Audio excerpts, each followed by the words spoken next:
کر لیں۔ ابھی ہم نے آپ کے سامنے جو آیت پڑھی ہے اس کا ترجمہ یہ ہے کہ اللہ تعالیٰ نے ہمارے جان کو اور مال کو جنت کے بدلے میں خرید لیا ہے۔ تو آپ جانتے ہیں کہ جب تک دکان میں سامان ہے دکاندار کا ہے، لیکن جب پیسہ آپ دے دیتے ہیں تو وہ مال آپ کا ہو جاتا ہے، وہ سامان۔ اب اس سامان کا آپ جس طرح چاہیں استعمال کر سکتے ہیں، لیکن جب تک دکاندار کے پاس ہے وہ اس کی چیز ہوتی ہے۔ تو اللہ تعالیٰ نے یہاں کہا کہ ہم نے خرید لیا ہے، مومن کی زندگی کو ہم نے خرید لیا ہے، مطلب یہ کہ ہم بکاؤ مال ہیں، اللہ تعالیٰ سے ہم سب بک چکے ہیں، اور بکے ہوئے مال پر مالک کا حکومت چلتا ہے۔ تو ہم پر اللہ کا حکومت چلے گا، اسی کا حکم اور آرڈر چلے گا۔ معلوم یہ ہوا کہ اب فکری طور پر نہ ہماری سوچ رہی، نہ ہمارا کھانا پینا رہا، نہ اٹھنا بیٹھنا رہا، ساری چیزیں اب میرے من کی نہیں ہوں گی، من مانی نہیں ہوگی۔ ہر چیز میں وہ طریقہ دیکھنا ہوگا کہ کھانے کا طریقہ میرا کیا ہے، اللہ کے رسول نے کون سا طریقہ بتایا ہے، اٹھنے بیٹھنے کا بھی طریقہ، نشست و برخاست کا کیا طریقہ اللہ کے رسول نے بتایا ہے، کون سی دعا اس وقت پڑھنی چاہیے۔ اسی طرح سے کھانے کا معاملہ، ہر آدمی کھاتا ہے لیکن مومن کا کھانا الگ ہے۔ وہ جب شروع کرتا ہے تو اللہ کے رسول کا طریقہ اختیار کرتا ہے، ختم کرتا ہے تو رسول کا طریقہ اختیار کرتا ہے۔ اسی طرح سے پوری زندگی کے نشیب و فراز، یہاں تک کہ استنجا جانا، بیت الخلاء جانا، وہاں سے آنا، کوئی جگہ اللہ کے رسول صلی اللہ علیہ وسلم نے باقی نہیں رکھی کہ جہاں آپ یہ کہہ سکتے ہو کہ یہاں سے اسلام ختم ہے، ادھر اسلام نہیں ہے، یہیں تک اسلام ہے۔ نہیں، اللہ کے رسول صلی اللہ علیہ وسلم نے پوری انسانی زندگی پر محیط دین پیش کیا ہے، جو ایک بے مثال چیز ہے، مطلب دنیا کے کسی مذہب میں نہیں ہے کہ آپ کو پیشاب پاخانہ اور گھر کے اندر کیسے رہنا ہے، اپنے والدین کے ساتھ کیا سلوک کرنا ہے، اپنے پڑوسی کے ساتھ کیا سلوک کرنا ہے، اپنے ملک کے لوگوں کے ساتھ کیسے برتاؤ رکھنے ہیں، یہ سارا سلیقہ ہم کو سکھا دیا ہے۔ اب آپ یہ نہیں کہہ سکتے ہیں کہ ہم کو نہیں بتایا گیا۔ آپ تو برابر جمعہ میں بھی تقریر سنتے ہیں، بڑے بڑے جلسے میں بھی جاتے ہیں، اور یہ چھوٹا موٹا جو یہاں پر پروگرام ہوتا ہے اس میں بھی آپ لوگوں کی شرکت ہوتی رہتی ہے۔ تو اس بات کا احساس میرے پاس ہو کہ ہم بکے ہوئے مال ہیں، تو ہم بکے ہوئے مال ہیں تو ہم پر اللہ کا حکم چلے گا، اللہ کے رسول کا طریقہ فٹ ہوگا۔ اگر اس سے ہٹ کے ہم چلیں گے تو اس کا مطلب ہے کہ ہم بکاؤ مال نہیں رہے، ہم منمانی اپنا کرنے لگے، اور جب منمانی ہم کرنے لگیں گے تو زندگی میں کتنی خرابی آ جائے گی، چیزیں کہ دیکھنے میں بہت اچھا لگتا ہو۔ جیسے مثال کے طور پر کہا گیا کہ شادی بیاہ جو ہے بالکل سادہ ہونا چاہیے، ایک دم نکاح ہونا چاہیے مسجد کے اندر، اور کوئی خرچ نہیں ہو، آسان ہو۔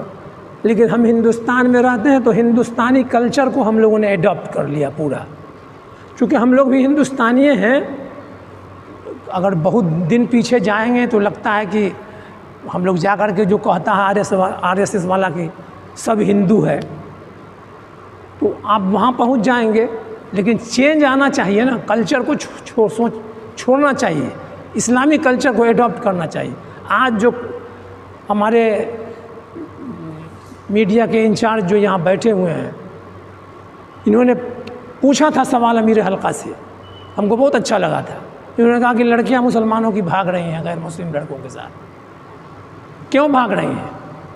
اس لیے کہ آپ نے بھی تو وہی کر دیا، مہنگا کر دیا، گراں کر دیا آپ نے۔ اسلام نے اس کو آسان بنایا تھا، اس کو آپ نے مہنگا کر دیا۔ غریب لڑکی جو ہے کہاں سے اس کا باپ لائے گا پیسہ؟ 4 لاکھ 5 لاکھ ایک دم معمولی ہے، بھیک مانگنے کے لیے آتا ہے اور کہتا ہے کہ بیٹی کا شادی ہے 75,000 نقدی منگلا ہے۔ بتائیے، بھیک مانگ رہا ہے اور کہتا ہے 75,000 نقدی مانگا ہے، موٹر سائیکل کہاں سے لا کے دیں؟ تو یہ سب چیزیں جو ہیں، نماز پڑھنے کے بعد بھی، روزہ رکھنے کے بعد بھی، یہ خرابی ہماری نماز روزہ کسی چیز کو نہیں بننے دے گی۔ اس لیے کہ اللہ تعالیٰ ہم سے صرف نماز ایسا نہیں نہ چاہتا ہے کہ جو طریقہ ہے مسجد میں آ گیا کر لیا، باقی چیزیں آپ اپنے مطلب سے چلائیں، کھانے پینے کا طریقہ ہو یا اٹھنے بیٹھنے کا طریقہ ہو، جو بھی ہو، سوشل ہمارا جو ایکٹیویٹی ہے اس کو اپنے مطلب سے چلائیں، ایسا نہیں ہے۔ اگر ایسا ہے تو پھر ہمارا روزہ رکھنا، ہمارا نماز پڑھنا، یہ قرآن پڑھنا کیا معنی رکھتا ہے؟ ہم تھوڑا سا پڑھیں، اس پر عامل ہو جائیں، عمل پیرا ہو جائیں۔ اللہ کے رسول صلی اللہ علیہ وسلم کے وقت میں صحابہ کرام کو قرآن کیسے یاد ہو گیا تھا؟ بہت پڑھے لکھے لوگ نہیں تھے، بہت معمولی لوگ تھے، زبان ان کی عربی تھی، لیکن ایک آیت جو ان کو مل جاتی تھی تو وہ اس کو اتار لیتے تھے اپنی زندگی میں، اس لیے قرآن ان کو یاد ہو جاتا تھا۔ آج ہم قرآن یاد کر کے بھول جاتے ہیں۔ تو حضرات، بس میں اتنا ہی کہنا چاہتا ہوں کہ ہم بکے ہوئے مال ہیں۔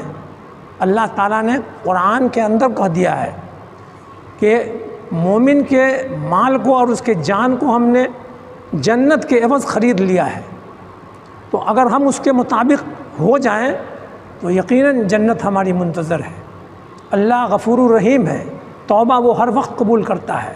اگر ہم آج توبہ کر لیں صدق دل سے تو میرے پچھلے تمام گناہ معاف ہو جائیں گے اور ہم بالکل اللہ کے برگزیدہ بندے بن سکتے ہیں۔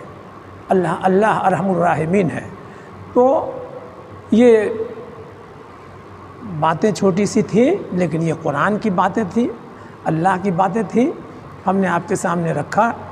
امید ہے کہ ہم لوگ اس پر توجہ دیں گے اور اپنے آپ کو بکا ہوا مال سمجھیں گے۔ اللہ سے ہم لوگ بکے ہوئے ہیں اور اللہ تعالیٰ کا جو حکم ہے اس کو صرف امپلیمنٹ ہم کرتے رہیں گے تو اللہ ہم سے بہت خوش ہوگا۔ اس کے پہلے بھی لٹریچر میں یہ ساری باتیں آ چکی ہیں۔ اللہ تعالیٰ سے دعا ہے کہ اللہ تعالیٰ ماہ رمضان المبارک کی برکتوں سے اور اس کی رحمتوں سے ہم تمام لوگوں کو، تمام مسلمانوں کو، دنیا کے اندر جتنے ہیں سب کو مالا مال فرمائیں، فیض یاب فرمائیں، اور 11 مہینہ جو آنے والا ہے اس میں ہماری اس تربیت کا کچھ نہ کچھ عکس باقی رہنا چاہیے کہ جائے کہ شیطان کھل جائے گا، وہ قیامت کے دن کہہ دے گا کہ ہم خالی وسوسہ ڈالتے تھے، عمل ہم کرنے کی طرف اس کو نہیں کہتے تھے، وہ خود عمل کرتا تھا، تو اس وقت ہم سب آدمی پھنس جائیں گے۔ اللہ تعالی ہم لوگوں کو عمل کی توفیق عطا فرمائے۔